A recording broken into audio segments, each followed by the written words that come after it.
In terms of my writing schedule and getting things out the door quickly, it's definitely challenging writing for 2 publishers because they each have their schedules. And with my trilogy for Harlequin, they wanted a quick release trilogy, so they wanted me to finish them as quickly as I could. And I am not a morning person in any way, shape, or form, but my brain is fresher in the morning than it is in the evening. So consequently, I get up at 5 every morning, and sometimes if I'm really, crunched for time, I'm getting up at 4 in the morning, and I'm getting 3 hours of writing done in the morning before I get dressed and go off and do, the other things that I do. And I do that every day, and I write on the weekends. I like to have a day off, but if my schedule is, if I have a deadline coming, then I might not have that time. So it really comes down to discipline. And for me, it's structure. I want to know that this is my writing time. This time is sacred, and I'm only going to be writing. Some other writers have a very different approach. I have my mentor, actually, New York Times bestselling author Nancy Holder. She has an incredible work ethic, and she's publishing books constantly, and she's writing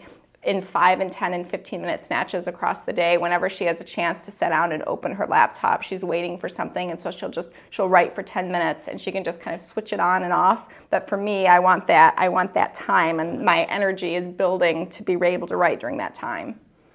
I will definitely tell you that when I started writing, I thought I was a pantser, a seat-of-the-pants writer, and I have subsequently found that being a plotter, P-L-O-T-T-E-R, works for me very well because I just don't have time to wander through a story and be writing extraneous pages that are not going to end up being germane to my plot. I need to know that every page I'm writing, it's going to be revised, it's going to be polished, but that page is going to end up in the book because I don't have time to take these tangents. And so I definitely do character sketches before I start. I know these characters inside and out. I'm a character-driven author. I know their character arcs, so that gives me a sense of where the story is going to go. And then I do kind of a loose outline, and I can deviate from it a bit, but just having a sense of where I'm heading and what the major milestones are will help me a lot. And then I also follow Robert McKee, who wrote a book called Story, The Artist's Story, and he's a screenwriter, but he also teaches novelists how each scene has a protagonist who wants something,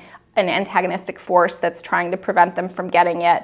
What is the value that's at stake? And then there needs to be a shift. What is the shift that happens? Where's that turning point? And after the scene turns, it's over. You get out of it as quickly as possible. So that helps me. I plan each scene before I write it. Thank you for listening. Please review our other available content for help writing, publishing, and marketing your book.